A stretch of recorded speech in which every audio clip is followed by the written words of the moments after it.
Hi friends, it's Miss Lila. We are going to continue reading our Nancy Drew book, The Secret of the Old Clock by Carolyn Keene, and we are on chapter 6. So chapter 6 is called An Exciting Appointment. The Hoover girls walked out to the barn with Nancy. "Do come to see us again," Grace called as the young detective climbed into her car. "Yes, please do," Allison added. Nancy promised that she would. "As soon as I have some news," she said. Although the weather had cleared, the river road remained muddy and slippery. Nancy found it necessary to drive with extreme care for the next 2 miles until she reached the main highway. No wonder this river road isn't used much, she thought. And how did Grace and Allison get to town?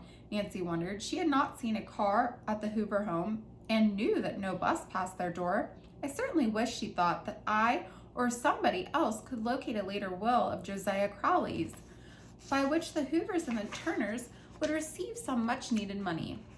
I must tell my dad about this latest development." She decided to see if her father was in his office and drove directly there. Nancy parked the car in a nearby lot. She surveyed the convertible ruefully as she climbed out. "Poor thing, it certainly does need a bath."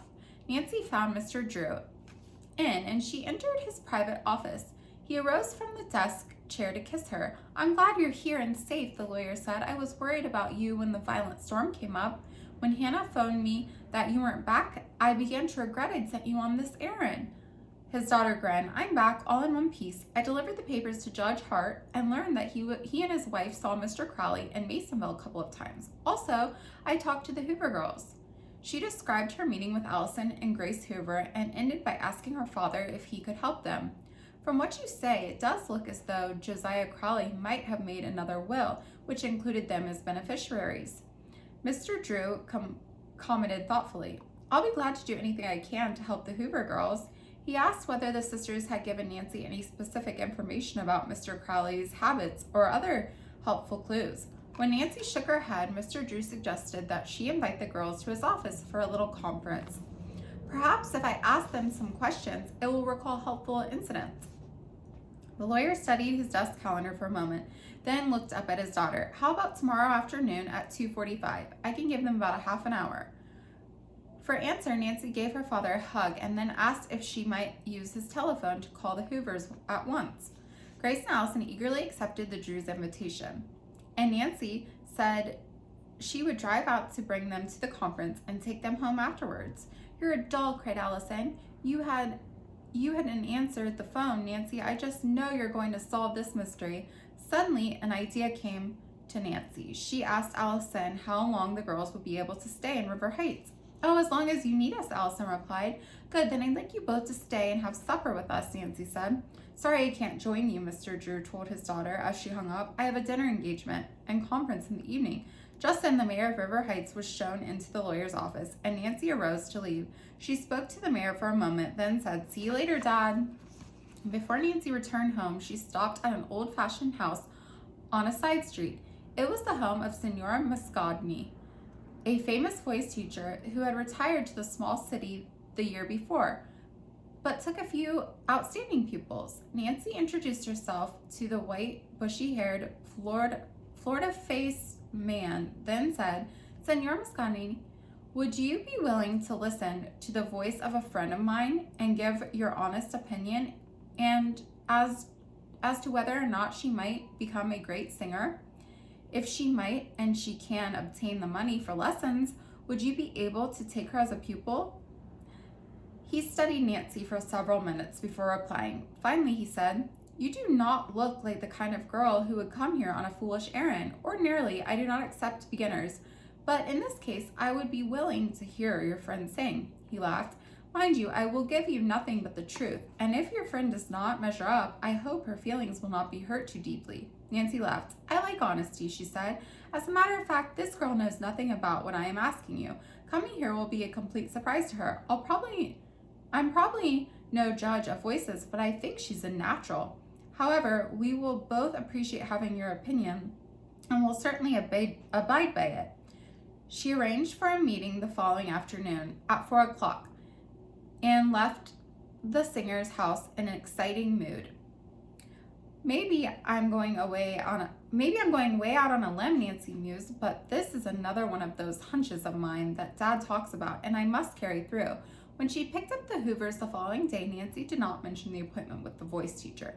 The three girls went directly to Mr. Drew's office, and at once he began to quiz Grace and Allison about Mr. Crawley. I understand that he was a rather eccentric man, the lawyer began. Suppose you tell me everything you can remember about Josiah Crawley. About what Josiah Crawley did and what he said, which would help us figure out where he might have secreted a later will. Uncle Josiah was rather absent-minded, Grace spoke up. I often saw him hunting for his spectacles, which he had pushed up on his head.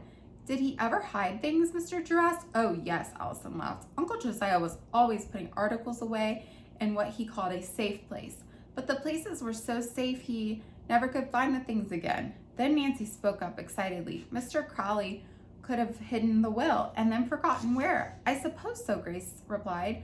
While living with the Tophams, I'm sure that's what he would have done. One day when he was calling at our house, he talked about the Tophams and the way they were trying to get all of his money. I guess they think just because I stay on and they're going to get everything, but they'll be fooled when they find I've made another will, he said, with that odd little chuckle of his. This time I'm not going to trust it to any lawyer. I'll put it away in a place that I know will be safe. Allison asked Mr. Drew, do you think Uncle Josiah hid another will somewhere in the Topham's house?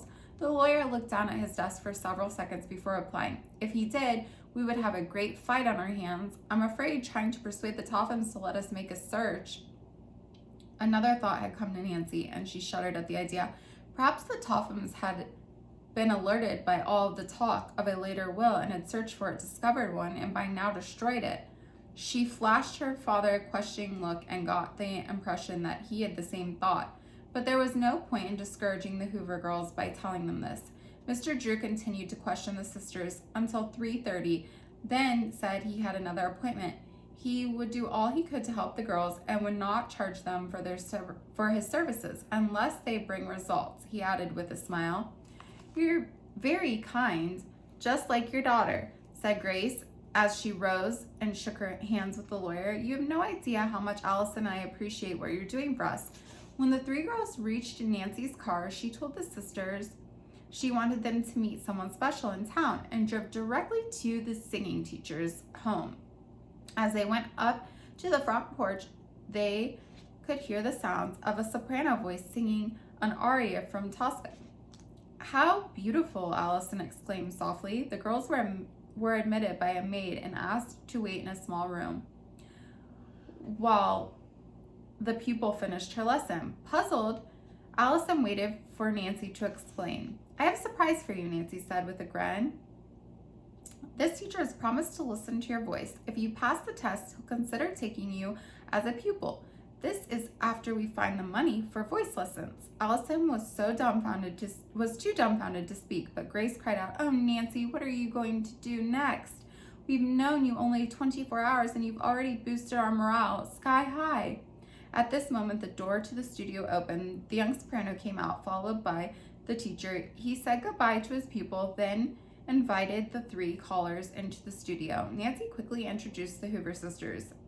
And you are the singer, the man said, almost at once, addressing Allison. I can tell from your speaking voice. Apparently, the teacher sensed that Allison had been taken by surprise and was a little nervous. Accordingly, he began to talk on other subjects than music. He showed the girls several paintings in the room and pieces of statuary which had come from Italy. I prize them highly, he said. They're exquisite, Allison remarked. He walked to the rear window and pointed out a lovely garden in the back of the house. Then, evidently satisfied that Allison was at ease, he led the way to a grand piano and sat down. Now, what would you like to sing? He asked. Allison with a smile. Please stand right here facing me. Something very simple, she replied. America the Beautiful. The teacher nodded, asked her what key she would like it played in, then began to accompany her. Allison sang as though inspired. Her voice sounded even more beautiful than it had at the farmhouse. Nancy thought when Allison finished the song, and the teacher made no comment. Instead, he asked her to try a scale, then to sing single tones, jumping from octave to octave. "You have a very fine range, Miss Hoover," was his only comment. For half an hour, he had Allison try short songs in various keys, and at one point joined with her in a duet. At last, he turned around on the piano bench and faced Nancy and Grace. "I believe," he said slowly, "I believe that someday we shall know Allison Hoover as an operatic star." Before the girls could say anything, he jumped up and turned to shake Allison's hand fervently. By this time, the full import of his words had drawn on the younger sister. Tears began to roll down her cheeks. "You sing, you cry, you smile, magnificento. You will also be a dramatic actress, splendidia." Nancy and Grace were nearly on the verge of tears. Also, they were so overwhelmed by the happy news. Then suddenly, the three girls became serious, remembering that there was still the problem of the money for lessons from this great man. They knew his fee per hour must be very high. Allison suddenly began to talk and poured out her whole story to the white-haired teacher. "But I know," she declared with a brave smile, "that somehow I'm going to get the money for the lessons, and I wouldn't want to take them from anybody but you. I'll come back to you just as soon as I can. Thank you very, very much. Please, girls, I'd like to leave now." As Allison rushed toward the door, the teacher detained Nancy and Grace. "This Allison, she is wonderful," he exclaimed. "I want to give her lessons to see that her training is correct." He threw up his hands and shook his head. "But I cannot afford to give the lessons for free. Perhaps I could cut my price. We'll find the money somehow," Nancy promised. Then she and Grace thanked the teacher and followed Allison outside. As at the Drew home that evening, there were mixed emotions on everyone's part. Hannah Gruen had taken a great fancy to the Hoover sisters, and the news of Allison's talent and thrilled her, as well as the girls. Conversation at supper was happy and animated. Nancy and Mrs. Gruen drove the sisters to their farm, and on parting, Nancy again promised to do all she could to help find a well from which the girls might possibly benefit. But figuring out how to do this became a problem that seemed to Nancy. At breakfast the following day, Mr. Drew suggested, "Nancy, perhaps if you give your mind a little rest from the Crowley matter, an inspiration about the case might come to you." His daughter smiled. "Good idea, Dad. I think I'll take a walk in the fresh air and clear the cobwebs from my brain." As soon as she finished eating, Nancy set out on a brisk pace. She headed for River Heights, a tract apart, to view the display of roses, which was always very beautiful. She had gone only a short distance along one of the paths when she caught sight of Isabel and Ada Topham, seated on a bench not far ahead. "They're the last people in the world I wanted to see right now," Nancy thought. "They'll probably say something mean to me and I'll lose my temper. When I think how Grace and Allison and the Turners could use just 1/10 of the Crowleys' money, which the Tophams are going to inherit, I could just burst." Nancy had paused, wondering whether she could turn back. "No," she told herself, "I'll go on to see the roses. I'll take the path back of the Tophams and they won't notice me." Nancy made her way along quietly with no intention of eavesdropping on the two girls. But suddenly, two words of their conversation came to her ears, bringing Nancy to an involuntary halt. She had distinctly heard Isabel say, "the will." In a flash, Nancy's detective instincts were aroused and her heart pounded excitedly. "It must be Josiah Crowley's will they're talking about," she reasoned. And that is the end of chapter 6. So we'll be back tomorrow for chapter 7. Thanks for joining me. Bye, friends.